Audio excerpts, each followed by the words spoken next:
I don't feel like I'm doing anything important unless I'm in the military. And it sounds so dumb because like when I joined, like I don't come from a military family.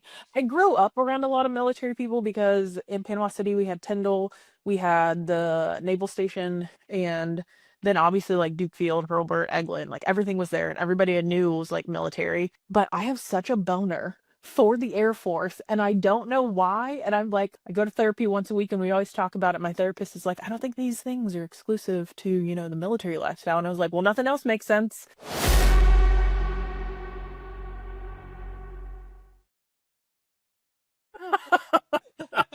To be honest, I kind of want to start with if people should go to Talladega, because I feel like that was such a inspirational moment in my life. But hello, Was everybody. it? Welcome back to Your Finest Hour. I have Rheachel Simmons, a really good friend of mine for probably over the last, I think we've known each other like Yeah. 9 years now, 8 years or something I like that. know. Yeah. Like, Yeah. It would have been like 2018. that's insane because I COVID, know.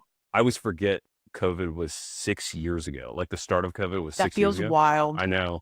And I always want to be like, oh yeah, like, we've known each other like 5 or 6 years. I'm like, dude, oh It my has God. completely screwed up the timeline. Like, it was only like a couple years ago, right? No. Yeah. Yeah, that's funny. So when we initially started the episode, we were talking about how Rheachel and I initially met, but as she's getting ready to tell that story, I'm going to ask her instead if people should go to Talladega, the NASCAR racing event. I think it depends on the type of person you are. Um, Definitely not my vibe, but the group that we went with was awesome. I will say that. I mean, the whole thing kind of sucked because we were just out there showing people their seats and like baking in the sun. But if you just want to like hang out with a bunch of hillbillies and like have a good time, then full send, go for it. It was insane. Also, I think that was the first, maybe second time I ever actually slept in a tent, and I'll never do it again. It was awful, but I do remember, like, I don't know if I ever sent you the videos, but like you're on someone's shoulders like at the Juana party Dame. afterwards. Do you Yeah. remember? Yes. Yes. And then, we were playing like beer pong with the shirt, and it was like that was my entrance into the Air Force. Like I had just graduated tech school, and then I got to, Hurlburt, and they're like, "Do you want to volunteer?" And I was like, "Oh yeah, that was probably great. That'll look good." And on my EPR, like whatever. And then I drove up with the shirt, and I was like, this is the Air Force. This is what we do to volunteer." And it was just like a giant party, and everyone's staying in tents. It was nuts. Yeah, Talladega was a good time. Yeah, I remember getting the email. Actually, I think I got a text message from the shirt. We don't, now that we're recording, we don't have to say his name, but everybody in the era that remembers Juan Adame and Well, they Talladega, know. well, yeah, they know exactly what shirt we're talking about. But he sent, great guy. He sent, Oh my God, he was incredible. yes, he sent us a text and was like, "Hey, you guys ever been to Talladega?" And I was like, "No, what is that?" And I looked it up and I was like, "Oh, hell I yeah, dude." So I only knew it from Talladega Nights. Like that's the only way that I put it together, and I was like, okay. And then I was the only woman there too, so I got the tent to myself, which was nice. But it was like, why did no other women sign up for this? Why am I the only one? Weird. Yeah, But it was fun. the opportunity that we had, we went and volunteered to help. Yeah, exactly. Show people to their Yeah, we were seats. like ushers or something. Yes, Yeah. yeah. And we didn't have to Yeah. do any setup. We didn't have to do any tear down. I don't even think we had to pay for our lot, but they basically asked like a bunch of Air Force members to come up, usher people around. We slept in a lot in tents, which I forgot about that part until you said that. But Yeah. during the day, to her point, it was super hot. It was super Oh hot. God, it was so hot. And you drink water all day or whatever. Mm. And then at night is, I guess, when all the parties start at Talladega. It was wild. Yeah.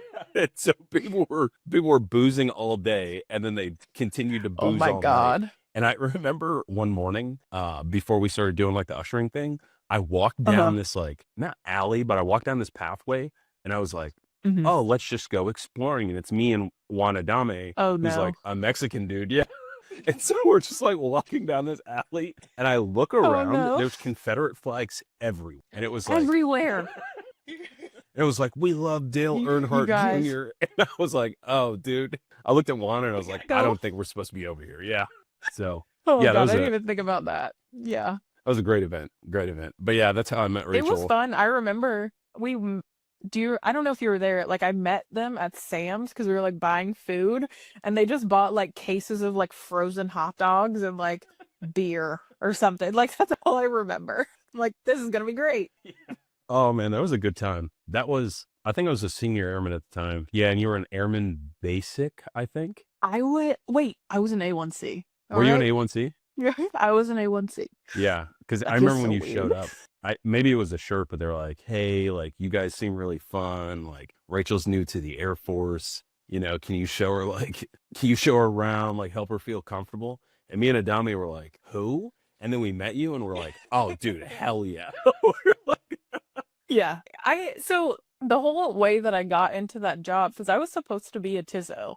Like I don't know if I ever told you that. Like I had enlisted, like I did an interview process with gosh, he was a captain at the time. I don't remember. But I had enlisted with that job and then got DQ'd for flying. And then they were like, well, if you want to stay in the Air Force, you got to be maintenance. And I was like, well, fuck, fine, I guess. But I don't know I feel like I fit in better at maintenance. I mean, like air crew is fun, but like my big ass was not fitting in the back of that plane. I just know it. Like I just know that was not the life for me. So like it worked out for the best, I think, but I don't know. The vibes, I feel like I fit better in maintenance. yeah. Do you feel comfortable telling the story of why you got DQ'd? It's brutal. So this is how they get you. So they go in, like this is week 1 in boot camp. They're like, fill out this questionnaire, right? And like you just think nothing of it. Also, like, let me preface this. I'm a big lady. Like 6 foot tall, 220, a big bitch. And I used to party a lot before I joined the Air Force. And so they were like, have you ever consumed more than 5 drinks in one night? Like whatever. Like, I was like, yeah, that's like a normal Saturday, whatever. And like, then you go in, you have to talk to a counselor, and they're like, well, do you have a family history of alcoholism? And I was like, yeah, probably. Like, who doesn't? That's not normal. But so I filled all this shit out, and then they're like, well, you're too high risk. We can't, you're disqualified from flying. Like, that's it. There's just nothing else. And then so at that point, which looking back, I mean, it was kind of devastating in the moment. And I was like boo-hooing to my TI, which was this little short black lady who I swear to God is like my favorite person I've ever met. Like, I love her. She was the best. But she's like, what is wrong with y'all? All y'all coming in here crying all the time. Like, you need to see a chaplain too? And I was like, yeah. But in hindsight, like, my recruiter never told me, like, when I told him after the fact, when I got out of boot camp, he was like, yeah, you shouldn't have filled that out. So I got DQ'd because I had, how did they even put it? I was like at risk for alcoholism. That shit'll DQ you, which is crazy. When I first met Like, you. So the rule unfortunately has changed too, because it used to be, I think it was like 0013. Now I believe oh it's yeah. now I believe it's 0014. And so I'm like, Oh, when I heard it bastards. change, I immediately thought of you. And I was like, think Oh about all the people who have been like, oh yeah, of my course. God. Like I have more than 4 drinks. Like you said, like at Crab Yeah, Island. Like it's just, that's what I'm saying. Like, what do you mean? That feels very normal. And it also didn't specify as like beer. Is it cocktails? Because it's like, okay, 4 or 5 beers. That's almost nothing. But then it's like, okay, are you doing like 10 shots? That might be problematic, but 100%. Yeah. whatever. They also go, I mean, I don't know if it's different for women and men, how they classify it, but like the way you metabolize alcohol is not even brought into the equation. Like 5 drinks at that point in my life was like buzzed. Not even like, which it's kind of funny now. Like I don't even drink now. Like I'm just so like whatever. Like if we go out to a nice restaurant, I'll get like a cocktail. But like ever since then, like because I started drinking legally, at 21, joined the Air Force at 22, I had done it so long already. I'm just kind of like, what's the point? And then when I did get DQ'd, I'm like reevaluating my whole life. I'm like, I'll never drink again. It's ruined my life. My life is over. But now it's like not even that big of a deal. But the way the Air Force standards are, the whole like 0014 or whatever, like they take that shit so serious. What do you It's think like, that man. is? Because I'm a like psycho when it comes to my sleep, and so like I've done Oh all my the God, research. yes. Yeah, I've done like extensive research on like timing of alcohol, like how it affects your like REM and like Hmm. all other stuff. Because like Oh yeah. who in their right mind wants to have a stressful week all week of like hitting the gym, doing your job, going to school, like doing everything, Yeah. and then feeling like shit all weekend just to like do it all over That's what I'm again. saying. Like I'm almost like I'm also to the point in my life like I don't know I'm not like a personality disorder but a little obsessive compulsive where I'm thinking of things in like is it going to be like an asset to me or like a liability? Like is this going to benefit me? If it's not, why am I even doing it? Like what's the point here? If it's only going to make me feel like shit or if it's only going to make my situation worse, why? And I don't know if that's just because, like, maybe we're older now and we're not dumb kids, but it is a thing of like, yeah, I don't want to be exhausted, party, and then wake up Saturday morning and just feel like ass. And then, you're spending your whole weekend recovering and then back to work Monday. Yeah, that's so dumb. What do you think that is? Is it a social thing now that we have kind of it? Not that you're like, I'm not an expert. I know like we're not experts on the Oh, yeah. subject or whatever. Yeah, but I am curious on like where that comes from because I've also seen that this upcoming generation is like drinking less and going Yeah. out Oh, less also and like stuff like that. smoking and like, Yep. yeah. I mean, maybe it is a generational thing, but I don't know. That's interesting. I've never really thought about it. Like if it is just like with age comes like more understanding of like how to take better care of yourself. Because when you Hmm. are a kid, you don't really give a shit. Or it also like, I mean, in the military, that was kind of the culture, especially AFSOC, Air Force Special Operations Command. Great job. Um, uh there's a like work hard play hard is the thing, like every squadron I was a part of had a keg. Like that was kind of the vibe, like beer lights on but also don't drink and drive, but beer lights on. Yeah. Like And for everyone, the mm-hmm. reason why I gave her a thumbs up was because I asked her, I was like, hey, if you say any acronyms, just like spell them out for, my mom that's listening and doesn't know. But so she's also giving you a thumbs up. She says, good job, sweetie. But Nice. yeah, you're 100% right. Where it's always like the first sergeant is like, hey, the commander said the beer light's on. And you're like, oh, Mm-hmm. shit. And like you go to a debrief or like you're like still fixing some stuff. You're like, Mm-hmm. I have a beer. I have a couple beers or whatever. Like Yeah. it's Friday. And then the shirt's just like Yeah. looking around. Yeah. He's like, hey, how many beers have you had? And you're God. like, you gave me the Yeah. beers. You literally poured them.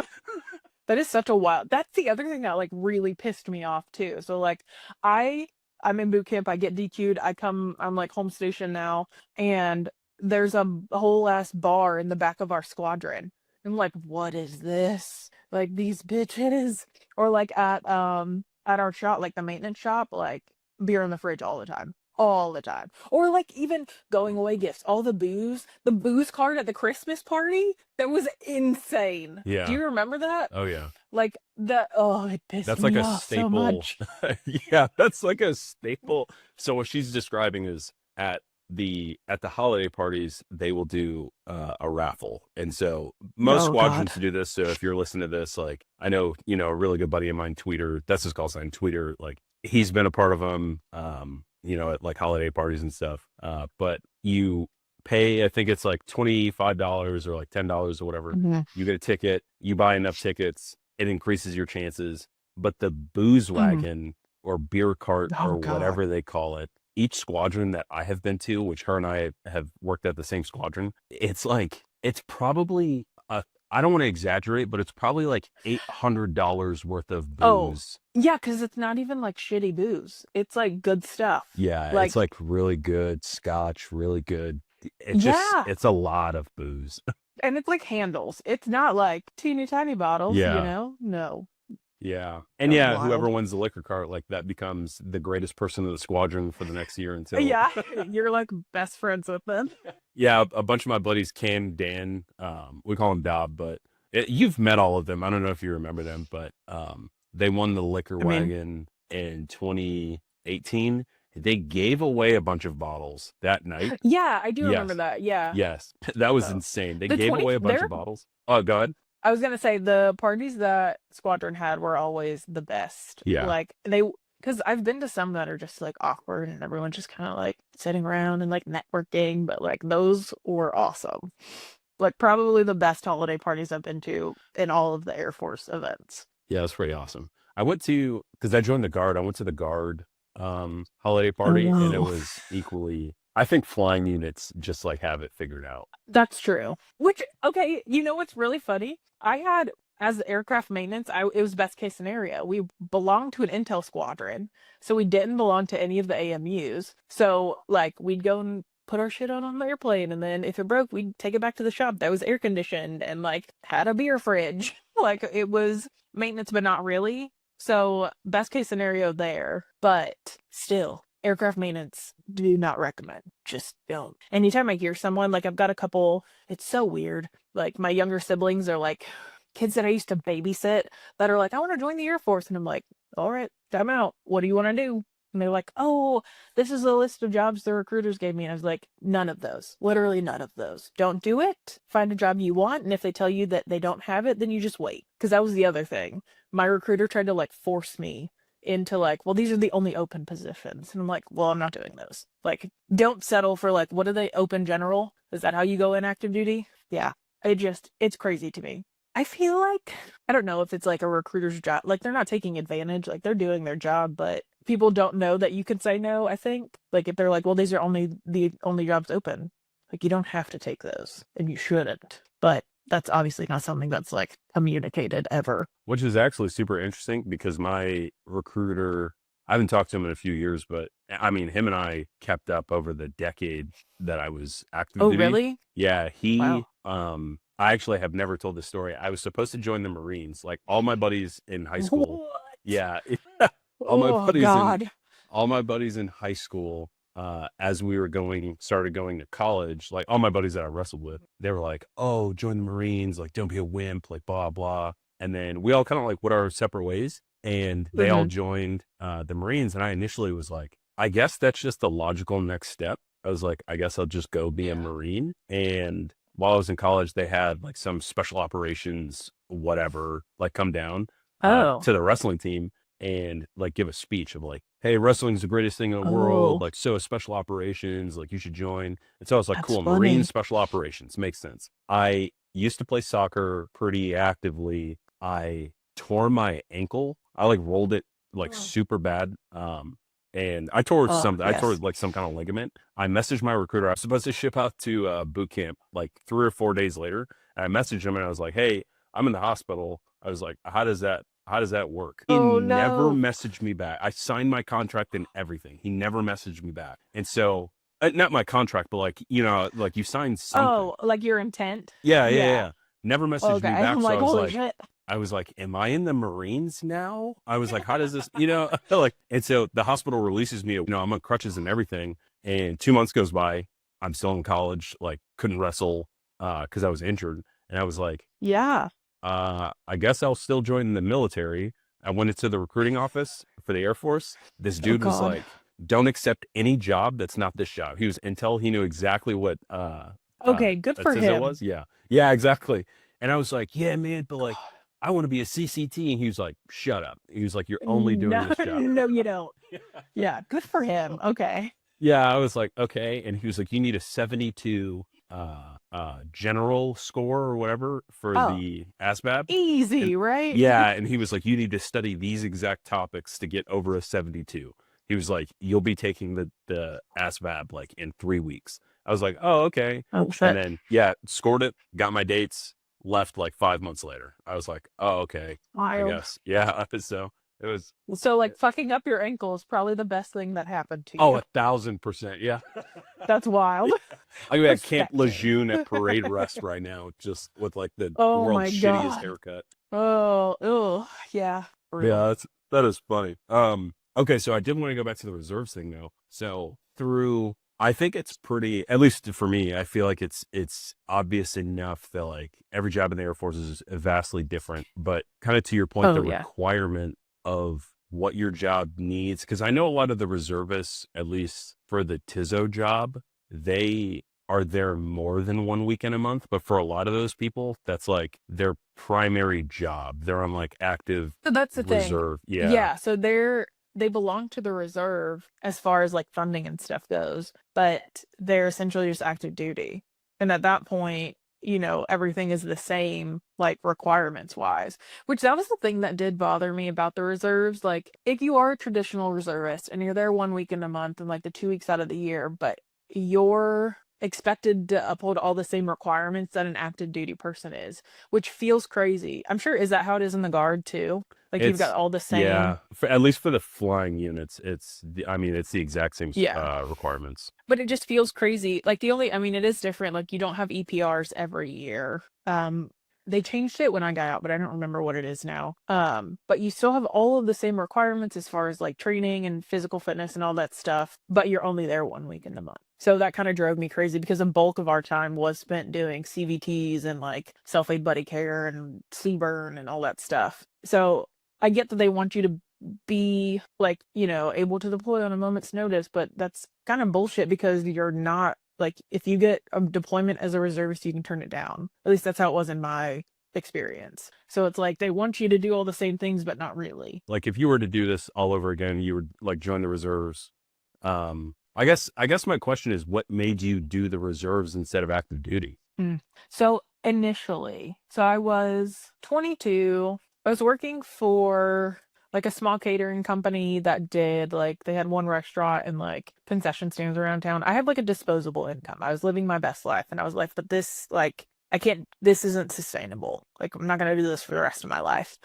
And so it's really stupid. I hate telling this part of it, but I was dating a boy that was in tech school at Tyndall in Panama City.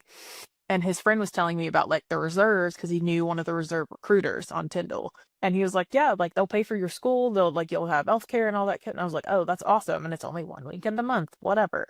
And so I was like, okay, I'll do this. They'll pay for school. Because at that point I was like, I don't want to spend my own money paying for classes and books. So my initial intent was to join the reserves, go to school full time, like come back home, go to school, whatever. But then once I got the maintenance job, the tech school, it was shorter than obviously like Intel school. But at that point, I did enjoy it so much where I was like, well, maybe I could do this instead of going to school. And then once I got out of tech school, it was like, well, now I'm sick of school. So I definitely don't want to, go back to class right now. So I took the active duty orders for a year. And I was like, I'll just do this, see how it pans out. And then when these orders are over, I'll go back to school. And then that never happened. So my initial goal was just get my degree, but past that, I hadn't even thought about anything. And it completely spiraled into, I mean, what my life is now. So it worked out well, but I never ended up getting a degree. Still doing pretty good. All of my stuff has been like aircraft maintenance on C-130s, which does not translate to anything. I don't want to say anything. I had a lot of like background in hardware and a little bit in software. And then having that, I got the job as a contractor, and that got me all of my jobs up to this point, which are still pretty niche. So I don't have like any real like marketable skills because once I left aircraft maintenance, I went on to test surface to air missiles. So that also doesn't translate anywhere. But now my job, I'm pretty much just like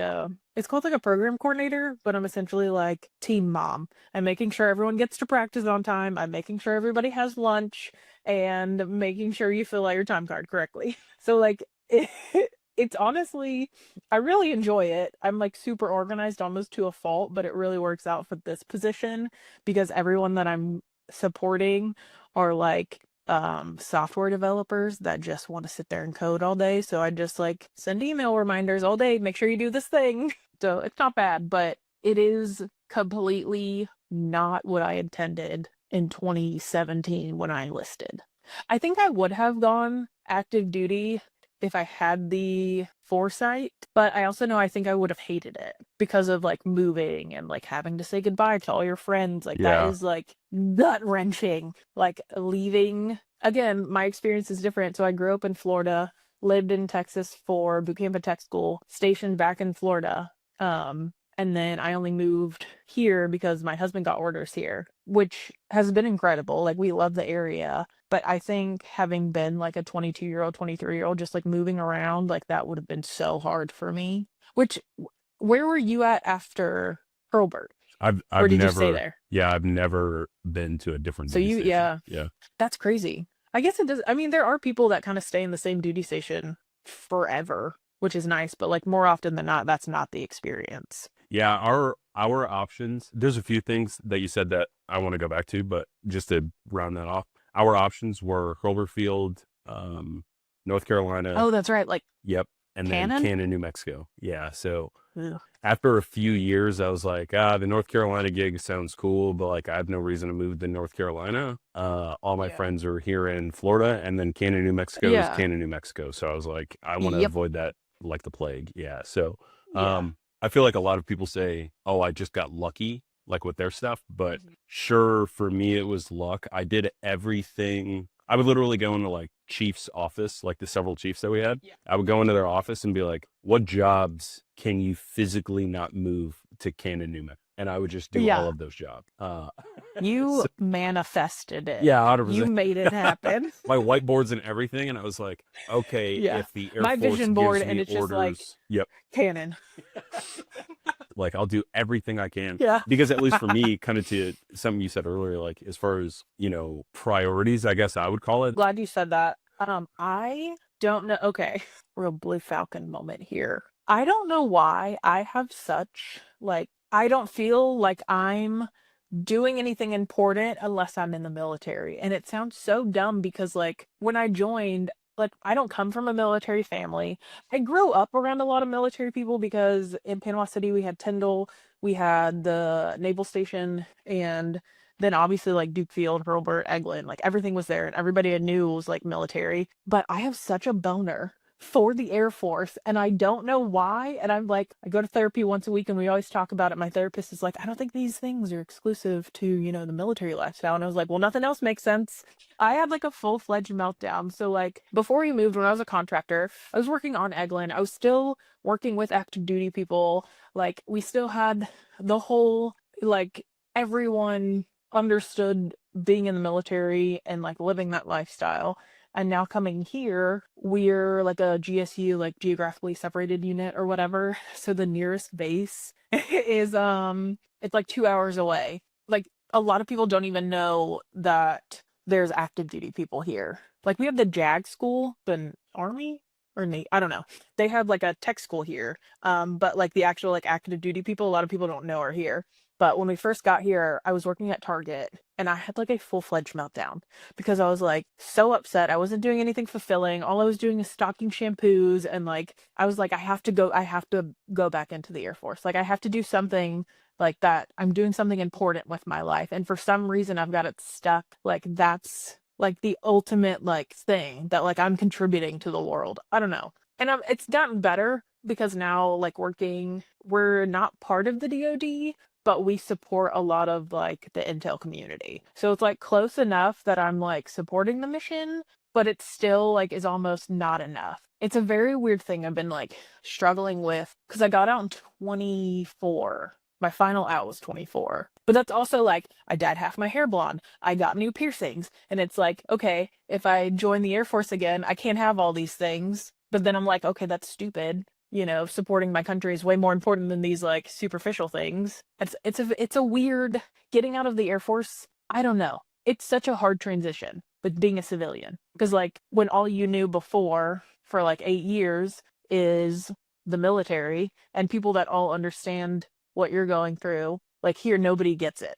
Does that make sense? Like Yeah, that makes perfect sense. like it's and I wasn't even in that long. That's the other thing that drives me crazy about myself, where I'm like, it's not like I did 20 years and I'm having like an existential crisis. It's like I had one job in the Air Force, and half of that time I was a traditional reservist. But something about that was like fulfilling enough that now it's just like, well, I'm not doing anything. I'm just useless. Yeah, I will say, so first off, like you did almost 10 years. So like that is a lot. Okay. And yeah, and throughout the episode, you've just been like, I mean, that's part of the humble, I think, nature that like not even just the military kind of like instills in us, but our specific backgrounds and communities have kind of like Hmm. reinforced that mindset of like, oh, Yeah. I just sit at a desk, but like the stuff that Yeah. you're doing on the computer is actually like seriously important. Yeah. Um, 100%. but I I'm will like, I'm not say, fixing airplanes. yeah, exactly. But I will say the impact, I think, is the word that I have been able Oh, to yeah. use to describe. Yeah, it's very different. And this is going to sound like an obvious example, and I'm kind of not just speaking to you, but like everyone that's like listening to this piece, it is very different when you're stocking shampoos at Target for Yeah. someone else's revenue. Like, yeah, they're giving you a paycheck, Yeah. and even if they were Yeah. paying you a ton, you're kind of like, this work Hmm. is meaningless. Like, I'm Oh my convinced that God. Yes. yes, like I'm convinced that humans like really desire, as much as people say they don't, like humans really desire like meaning and impact. And I think of all Yeah. the things that the Air Force, in my opinion, does, or just the military in general, does really Hmm. well, I think they do a really good job of like capturing what your individual piece is in the grand scheme of Yeah. things. And then Yeah. I think services that's that true. don't, or jobs that don't, I think, I was just talking to a buddy of mine that I'm going to have here soon on the podcast as well. We're talking about like finance. And I was like, dude, I probably should have been a first sergeant because I'm the dude like walking into Oh finance yeah. where like the finance guy is like, oh man, like, this is just a job, bro. Like, I don't really see No. how I fit in the bigger picture. I'm like, bro, you Well, do let me realize show like, you. yeah, yeah. I'm like, Yeah. you realize like if you Let make a me. singular mistake, like a lot of people are gonna not be able to feed their Yeah. kids, and so sure it's different. Like if you're flying a plane, like you can physically see the immediate impact of like what you do. Right. Yeah. But yeah, I think it's just different in the civilian world. And now I'm actually super curious on like your because earlier you said, I do want to backtrack actually. Earlier you were like, Yeah. Go I for it. feel like I don't have any marketable skills, but Oh I would yeah. argue that you do. It's just in an exceptionally niche. Like when I got out, I started Yes. learning about sales. I started learning about marketing. I Oh started my learning God. Yeah. about, just like all these other business topics. And I was like, dude, I Mhm. don't have any of this. But I Right. realize as time goes on, we do. It's just in Hmm. a industry, which is the defense industry. Like it's so Yeah.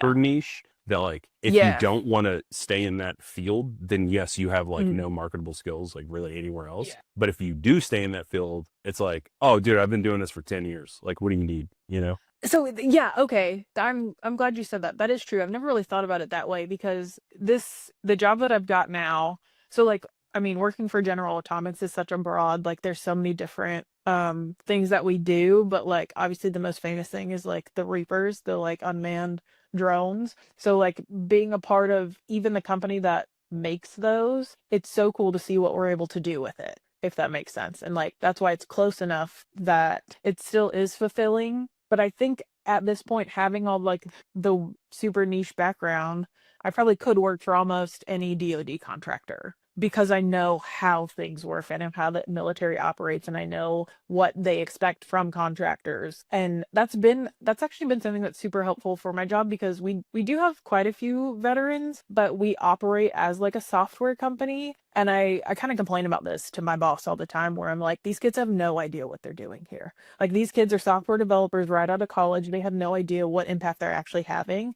And I'm like, if we just had like a little more, like if we were just a little more ops, then I think they would not necessarily enjoy their job more, but actually know how important it is. And that's been like a huge thing where like obviously if I wasn't in the military, I would have no idea. I wouldn't have any of that insight. So that does make sense. So like we do have the skills, they're just very specific. Yeah. Yeah. I'm curious on whether or not companies would benefit from, because in the beginning of our careers, it was, no, I would say for me, because I don't want to speak for myself, like and I've also had it in an exceptionally niche career, like just in the Oh Air yeah. Force in general. But I would say in the beginning of my career, all those like general speeches were actually like pretty Mm-hmm. motivating, where everybody was like, oh, you're part of special operations, like you're going to Yeah. deploy, you're going to do all the things. And I was Yeah. like, okay, like I can get up for it. And then you go on your first deployment and you're like, oh, And you're all like, right. this sucks. Yeah, yeah. You're like, okay, I physically see the impact that I have on the battlefield. Yeah. And you're like, all right, that changes things. And then every speech after Yeah. that, where the generals are like, you guys are the future war fighters, blah, blah. I was always like, man, shut up, dude. Like, when's my next rotation? I'm like, when am I going out? That's Like, what, yeah, yeah. honestly. Yeah. Because you guys, oh my God, you guys were gone so often. It was like, what, 6 months on, 6 months off or something crazy? Now it is. Well, now Like, it's, yeah, they went to a different rotation cycle. We did 3 months oh, on, 6 months off. And oh, that okay. was, I mean, the guys before me, or like the people before me, I'm pretty sure most of them did 60 on, 60 off, and like 4 months on, 4 months off. Like either way, it's a That's lot. crazy. Yeah. That's so much. I will Yeah. say the 90 days on, 6 months off, that was like living a different life. Like I don't even know how to I don't know. describe it Yeah. really, but we would go and deploy and we would come back. You do everything you need to do for the next like you're going to deploy again. Mhm. Like you're already on the Yeah. next, yeah. And so Yeah. we would come back in that first week, like the reintegration week, if you remember that. Oh yeah. Yeah, we would just like see who's going where next, and you're like, oh man, like I want to be on Yep. that deployment with that dude because like that's the homie or Yeah. whatever. Mm-hmm. And then for the next 5 months, you're basically just like being a beach bum. Like you Prepping. obviously you're still showing Yeah. up to work and like doing training and stuff. All of the guys that would come in, when you're like, I don't give a shit about this flight. I'm deploying. Like, I don't need this. Like, I've got play. Like, I don't care. Because like you would come in and be like, where's my equipment? And you're like, I don't even want it. We're like, I don't care. It's like, that sucks, but I get it. Yeah, and it's yeah, for those guys specifically, it's like deploying is the setup was just different as well too. Like when you're deployed, Yeah. like everything's pretty much done for you. Like you show up to the flight, you Yeah. like take a backpack, and That then at is home you're so like you that's got to fucking crazy. set Like everything you up. have to do everything. You have to haul that box that weighs 200 pounds out and load it. Like, God, that sucks. And that was literally my job. I'm like, oh. And there were some really like small people. I remember there were a couple girls that came through and I'm like, how do you eat? Like, you're not even as tall as this box. Oh, 100%. How do you even do that? Like, that was crazy. That was the other thing. I do want to toot my own horn for a second. I was the only woman that they ever hired as a contract on that program. I don't think it's because they wanted to. I think it's because I already knew the job and there was an opening. But I think I was the only woman that was capable of doing that because I remember we had our supply girl. Oh my gosh, what was her name? Oh, that makes me feel bad. I can't remember. She was awesome. But like she was so tiny and like she couldn't move that shit around. And I'm like, how do y'all like obviously you can't discriminate and say like no, women can't take this position, but like honestly, there was a lot of them that would not be able to. Like, I don't know. It wasn't that it was I mean, shit's heavy. Like you sure, whatever. But just the physical, like hauling that stuff around, getting Yeah. it into the plane, being able to like, yeah, I don't know. It was wild. It blew my mind that like, that's the other thing. Like if I wouldn't have gotten that job, my ass is not fitting in the back of that plane. There were a couple guys that were taller than me and I'm like, how do y'all make weight for these flights? Like that was crazy. My buddy Brandon, you remember Brandon Hearn? Yeah, he was tall as shit. Yeah, he's 6'5", maybe 6'6", and like his head, Yeah. like the top of the aircraft would be touching Yeah. his head, and he's hunched does over not like surprise this, me. just like typing on his computer. Yeah, that sucks. That Oh, man, super that's sucks. funny. Yeah. Okay, so you work for General Dynamics or General Atomics, right? Yeah, General Okay. Atomics. General Atomics now, and then so you guys moved out to Virginia.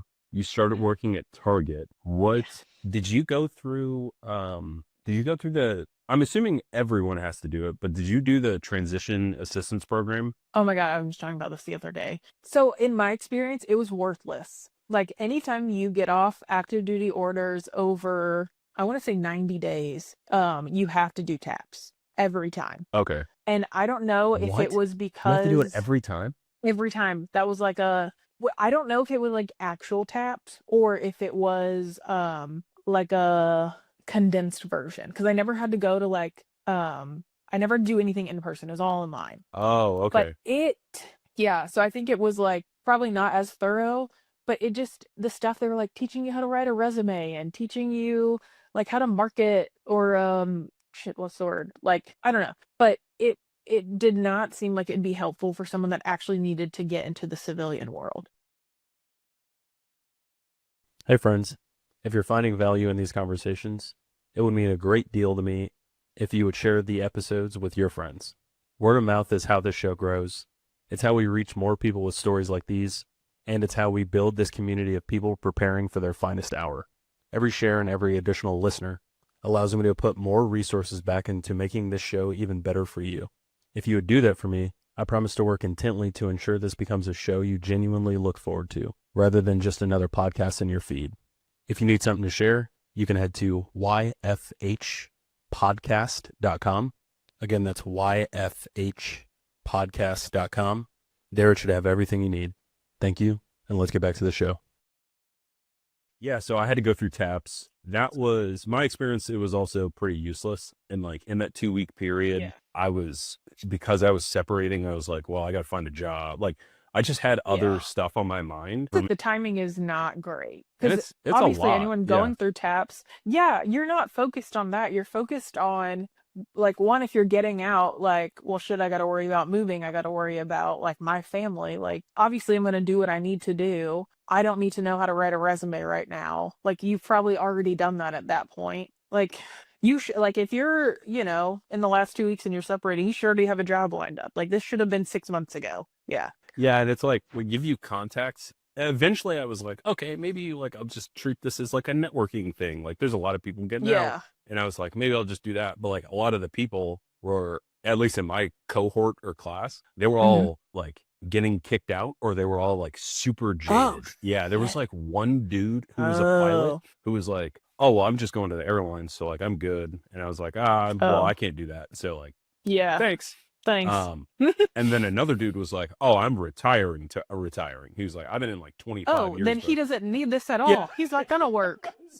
Why are you here? And then literally everyone else was like getting kicked out, or there was this Intel girl who was like stupid jaded. I was like, I don't share that opinion, but like, you know, add me on LinkedIn. Like it was Yeah, just I weird. know. Like, don't agree, but like, share my page. So yeah, it was just really weird. Do you have to? So, do you do your like drill weekends in Oklahoma? Yeah, that you brought that up earlier in the episode, and I was trying to think of like how to string that to this connection. What you said about the reserves, I feel to my bones in the guard. There's my big ass cat. Oh, hey, you have cool names for your cats too. They're Harry Potter. When I first joined the guard, I was like, dude, this is an untapped resource. I was like, everyone should join the guard immediately out of high school. This is like the greatest thing I in the do world. remember you texted me and you're like, why have you been gatekeeping? I was like, no. Yeah, if you don't live in this, even if you do live in the state, like, Yeah. it is, I don't know how I want to word this because I don't want to tell people to not join the Guard or Reserves. Serve your country. Like, that's one of the greatest things you can do. It was also like being a contractor and a reservist. That's like the peak combo. It's tough because I feel what you're saying about like, I'll say this, if you're in your 20s and 30s, I highly recommend you do everything. Like, I highly recommend you have a full-time job. You like try everything if you're capable. Yes. Like, this is the time to do it. 100%. Like, do everything. So work exactly what you just described. Work, 9 to 5, and then after you're, at 5 p.m., hit the gym, and then from 6 to 9, go do something else. And then on your weekends, like hang out with your friends most weekends, but then also serve your country. Like, just do everything. Do all of it. Yes. And you'll be fine. Totally fine. Nothing will happen. You'll totally be fine afterwards. You don't even need to talk to the VA. You're fine. It's fine. Because as Rachel is describing, like, didn't get, you said like you didn't even like get a degree and like you're still doing really well, and like the military at least will, and I'll try to like church up this rant, but like the military will like give you a ton of skills that again may not seem marketable, but like you'll be able to go get a really good job and then just do that for the rest of your life. Like that is well, so that's the other thing too. Yeah. Like if you don't have a degree, if you like, okay, 10 years in the Air Force, like they'll take that in lieu of a degree. Like if you have the like hands-on experience, that's something I didn't know. Cause like growing up, they're like, yeah, you need to go to college, you need to get a degree, blah, blah, blah, whatever. Which I'm finding that now a lot of people don't really agree with that anymore. And I certainly don't. But if you've got the hands-on experience, if you've somehow got your foot in the door, like that shows more than a degree does. Like you've been doing the thing, you can do the thing. A piece of paper that shows you sat in class for 4 years doesn't matter. 100%. Not like, okay, if you want to go to college, get a degree, whatever. I'm not saying don't do it, but I didn't have to do it. Yeah. And I'm fine. And I think that's the bigger thing, because I don't want to sit here, like, I'm pursuing a doctorate, so, like, I don't want to sit here and be like, I didn't go to school either. Yeah. Like, if that's what you want to do, Yes. I mean, I did go to school. I just never, I have a bunch of, like, half-ass credits that don't fit together. So it's like, do I have a degree's worth of classes? Yes, but I don't have a degree. 100%, yeah. Yeah, I struggle with, like, achievement, like, checking boxes. And so like that's yeah. not why I Mm, started pursuing a doctorate, but like for sure. yeah, I was just like, oh well, this is the logical like next thing, and I don't have kids, so I have Yeah, the time. So like I'm just gonna go do that. that's true. That, and I don't know, like I used to be like, I have to be doing something. And I think the older I'm getting, obviously realizing like you can relax. You can just chill. I am almost there where I'm like, well, I have a free weekend, so let's fill it with a bunch of things. Yeah. Like, you can just relax. That's been a thing that's like, well, I'm fine. I'm not going to school. Well, okay, I am going to school. Like, it's nail school, but it's still school. So I'm going to school and working. Yeah. But it's like, after this, then what? Yeah. And I think to clearly curate that insight, just so we have like a takeaway, I guess you call it, there are Mhm. multiple paths. Like both of us are essentially saying there are multiple paths to lead Oh, yeah. a happy and successful life. Like every time I see Rachel Oh, for post sure. on like Facebook or anywhere on the internet, like she's always doing it with a smile. And like, sure, you could argue like people are, they're posting the best versions of themselves Oh, like on like the the internet. highlight reel? Yeah, exactly. Yeah. But like, But, I mean, yeah, that's just I mean, don't get me wrong, I talk a lot of shit, and like, I'm not saying every day is like magical and sunshines, but I think having the highlight reel also helps you realize, like, okay, maybe some days are hard, but you're doing what you want to, you're doing well, I have to, especially as a mom now, where it's like, shit could be worse. Like, my kids are happy and healthy. We have a house to live in. I drive a nice car. I have a job. Like, I don't need to do all this extra bullshit, but I do it because I want to, not because I have to. Like, if you want to do the things and you're able to pursue them, then do it. Like, why not? that's funny. That was a good rant. Okay. What else are you up to now? You want to plug any of your, now I do have actually a decent female audience. Again, it's only like 50 people, like at most. Hell Yeah. yeah. Yeah. So, all my girlies that like nails, please. Yeah, I do. Like, okay, all right, these are old, but whatever. Put the link in your bio. Oh yeah, yeah. Oh, that actually is something that I wanted to bring up. Now that like you're getting into Mm. content, I have noticed, and maybe Oh this is God, again yeah. obvious to everybody else. There's a reason why people are doing link in the bio. I didn't really understand it because I was like, oh, Oh, is it a maybe this thing? is just like yes. Initially I was like, oh, this is just a funny thing that people say, like everyone's saying it, like Mhm. kind of thing. But if you put hyperlinks in your Mhm. content on an app that doesn't share that hyperlink, so like if on Instagram I'm like, go to my YouTube channel, here's the link. Oh, yeah. Instagram will throttle the reach of that or that Mhm. piece or whatever It's because weird. yes, I get like I'm sure you've seen my stories on like Instagram or whatever. Mhm. They're all like very weird. Like I'm just a weird like goofy dude. And if I think of something funny, I'm I like, love it. "Oh, I want to share that with other people." But then Yeah. like those always get like ton of engagement. No. Oh, Yes. really? Yeah, and yeah, when Okay. it's just me, like if it's like me zooming in on my dog or something like that, or like people are like ha ha Yeah. ha, like kind of thing. Yeah. But if I post a link, like if I share my podcast, same amount of engagement. But if I post a link where I'm like, hey, go to this on YouTube, it gets like Mhm. 20% of what it would get if I didn't post a link. So I don't know if that's free game. I don't know if, again, other people knew that or Weird. not. But yeah, if you post anything, I would just like say link in the bio. I've been doing that recently and I'm going to continue to do that because it's very obvious that Interesting. Instagram does not want people off Instagram. They want people on Off there. Instagram. Yeah. Yeah.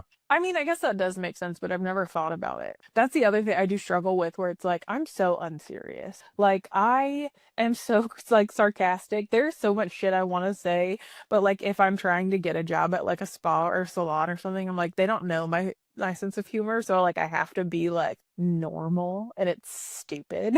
And like all the jokes that I make in class, nobody gets. Like I quote like old vines like 40 times a day, and nobody fucking gets them because they're all 12 years old. And I'm like, God. And so that's the shit I post on my personal page, but I can't post it on my nail page because then they're gonna be like, oh, this bitch is weird. Like, I'm not going to her. Like, I don't want to hang out with her for 2 hours while she does my nails and like says all this I weird feel shit. like in the age of content, you can't. I totally understand what you're saying. Like I would not go on LinkedIn like where it's obviously professional. Well, that's not true. Oh, Like my I've been LinkedIn is so like, I'm very vanilla. I'm regular. Look at me. I'm so professional. And then like my Instagram is like, really.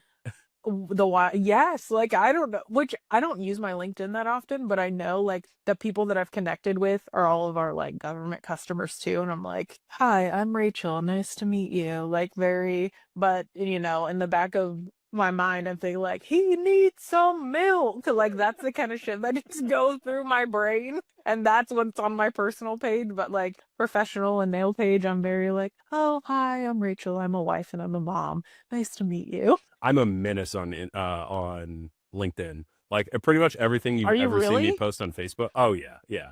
Like if someone, That's so funny. a buddy of mine, Chad Spots, posted. Yeah, do you remember Spots? It's been years, but he was a Tizzo. He was I at mean, the unit for a while. Yeah. was he the blonde kid? No, he's Asian dude, pretty buff. He used to hang out with us, with like Adame and stuff. If you saw him, you'd be like, "Oh, I Mm. remember him."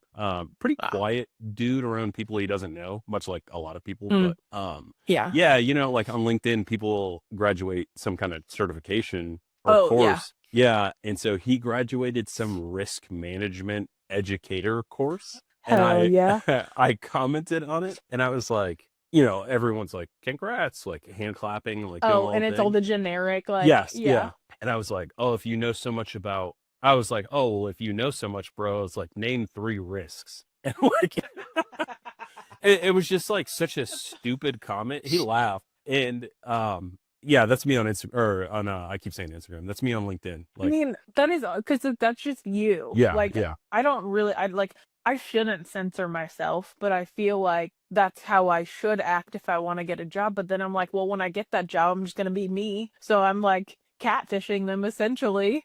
Like, this is not the person they hired, but I don't know. It's new, it's fresh. Yeah, I'm yeah. learning. I will say I feel like throughout my life I have been incentivized to be this is actually another, I guess, like decent story. Like I grew up in Detroit through elementary school. Oh, that's And right. yeah, so I grew up in Detroit all the way up until 3rd grade. And in 3rd grade, just because even back then I was like a decently articulate like dude, all the kids were like, Hmm. "Oh, you talk white, bro. Like you want to be like something you're Oh, not." Yeah, and like kids are just dumb, yeah. like they'll bully for whatever reason. But Oh, yeah. so they said that, and then when I moved to the suburbs where there were white people, like, you know, none of the white people, like none of the white kids were like, "Oh, you talk white." They're like, "You Yeah. sound like you're from Detroit." And so Yeah. That's really funny. yeah, and I got bullied for that. So I was just Perspective. like, there is no winning. Damn. And early Yeah. in my life, like 3rd grade, early in my life, I was like, "Oh, you can't please everybody. So like just do your own thing." And Damn. since then, it has Yeah. been 20 years of me just like Damn. being Being a unapologetically menace. me. Yeah, 100%. That's super. That's so important too, which I don't think, well, I will say, like, so coming from like aircraft maintenance, then being like a hardware test engineer, and then now I'm like corporate, I have had to throttle back a lot because aircraft maintenance does not really translate to the corporate world and the way we talk and the way I act. And you can't call people bitches in the office or tell them to just go do their job. So that's been a lot. But it is like I'm like I'm not gonna say like a nicer version, but I'm like a quieter version. Like there's still people I can talk like that with that word, but like overall, like you just gotta just a little less aggressive, I guess. I'm so curious of what you're going to be like in a salon. If people are going to be like, "Oh my God, here comes that psycho veteran." Yeah. I'm starting to pick up on the vibe that like you are also pretty unapologetically, like obviously workplace is like a different thing, Oh, but like yeah. you've always been Rachel to me. So I'm starting to notice that Yeah. like because of that, you're also like, I don't really align with any specific identity. Like I'm just Rachel. Like I'm just me. That's the thing. Like all of these like groups that I'm a part of, I don't really feel like I'm fully like, okay, yeah, I'm a veteran, but I don't have the same perspective because of like the jobs that I had. Like my husband, he is about to retire next year. He'll have been in for like 21 or 22 years and he's No been intel way. his whole career. So I know, like how exciting is that? But also like if he just doesn't want to work, he doesn't have to. I'm like, damn. But his experience has been completely different. But okay, on the flip side of that too, like he's done like year-long deployments. I haven't. The worst TDY I ever had, like I stayed in a double tree. Like I just like I have not had like a terrible experience like in the field. So it's like, yeah, I'm a veteran. Yeah, I'm a mom. Like it's like I'm not fully these things. So it's like, and I also don't really, when I was younger, I super like gave a shit about what people thought. And I'm like, well, I have to be a certain way because, oh my God, what if they don't like me? And like now, I think it does come with age and like experience and stuff, but it's like I don't give a shit. I'm not living my life to make other people happy. I need to be living my life to make me happy. And it's like if you don't like me, that's none of my business. Honestly. That's kind of how I see it. And that's kind of how I like tell my kids too, where it's like, well, if they don't like you, who cares? Like how does that benefit? Like what does that matter? It's like you should be able to be yourself. Obviously with like you said at work, it's a little different. But if you can't just be who you are, what's the point? Actually, I think what you just said, I think that was actually extremely insightful. I wrote down a follow-up question that I think what a lot of people struggle with, at least that I've noticed in my life, it's hard to not seek your own happiness because you don't know what happiness looks like for you. It's hard not to Oh, place that yeah, in other people. And so you're like, oh, that's well, if true. all of these people are happy Hmm. are being around me, and because of the stuff that I do, you kind of place your own personal value in making other Yeah. people happy. But I'm Hmm. curious on whether or not, and this will be the last question and we can like wrap up and stuff. I'm curious on whether or not, like, where in your story do you feel like you were able to learn that other people's happiness is like not your happiness, if that makes sense? I will say, do you remember Sergeant Durbin Yeah. that was with, oh my God, he made such an impact on me. And I think it was when I got to the 28th, I remember it was like the first day that he toured me around the maintenance bay. And he was like, I know your situation. I know you got DQ'd, all that, whatever. And he was like, but what do you want to do? Like, is this what you want to do? He was like, if you're willing to work for it and you're willing to do what you need to do to get where you want to be, he was like we'll make that happen, but you have to decide what you want to do. And from there it's like, I mean, I had a lot going on with learning the new job, being in that environment where I was the only woman, and it was like, well, is this something that is sustainable? Is this what I want to do? Or it was me kind of deciding like where I wanted my life to go. And it kind of got off the rails a little bit, but he was such a big part of that where it was like, you have all of these resources open to you. You just have to decide. And like, that's kind of the thing. You have to make the decision of like, if this is my life, this is where I want to go, this is what I want to do. I have to decide. And then I have to use the resources open to me to make it happen. And it's like, nobody else is going to do that for you. Like if I want to go to school, nobody else is going to take my test. Like if I want to do this thing, I've got to do the thing. And that was like he was so supportive of everything, which is incredible. Like I wish everyone could know him. Like like at first glance, he's got the accent, he's smoking a pack of cigarettes and drinking his Monster. And like, you just think he's some like, farmer from like Kentucky or wherever, but he's probably like one of the smartest people I've ever met in my entire life. And he's just so like, no nonsense. Like, if you want to do this, I'll help you. But if you don't give a shit, I don't give a shit. Where it's like, you got to care enough about yourself to do what makes you happy, if that makes sense. Yeah, that makes a lot of sense. Well, I think that was a perfect way to wrap up an episode. Sweet.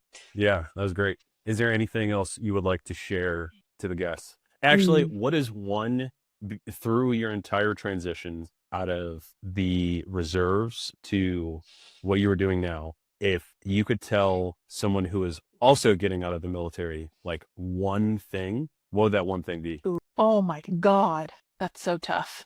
It'll be okay.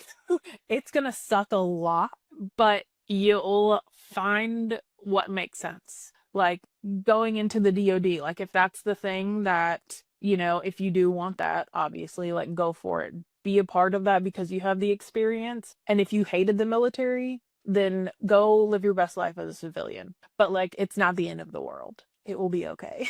That's my biggest thing where like, if I could have gone back in time to be like, yeah, you're not a piece of shit because you're stocking, shampoo at Target. You just have a different job. It's not the end of the world. You'll be fine. But it's like in that moment, obviously, like it's your whole lifestyle that is completely changing. So it's like, just take a breath. Get a therapist. That's it. You know what? Get a therapist. That's my advice. I'm actually Go a to huge fan of therapy. therapy. If you don't have a It's the therapist, get a best. therapist. If you can't afford a therapist, there's several resources out there to link you So up with. many, Yeah. yes. Find someone Ooh. who professionally discusses trauma. Like it's objectively going to change your life. Yes. Oh my God. Love it. Rachel, thank you. Thank you. There were some tidbits of advice there, obviously, like the thing at the end, but at the end of the day, like you have to think for yourself. I'm hoping this podcast 100%. shapes up as an opportunity for people to have a free space to think about think about their own lives and the choices that they make in their own lives through the lens of those same choices that other people have made and how it worked out for them. So there's a bunch of different avenues that you can take to live your own life to be happy, healthy, and wealthy enough to be able to prioritize the first two is something that I think I'm going to repeatedly say. But you have to become, and I also wrote this as well, you have to become the living proof of your own thesis. So whatever you believe in your life, like you have to go and do those things repeatedly. And then once you've figured out what the right answer looks like for you, share it with the world. So I want to thank Rheachel so much for being able to do that today. I want to thank everyone else for tuning in. If you're watching this on YouTube, an extra special thank you, Mom. I know you're watching this episode. Thank you as well. And that is it. Bye.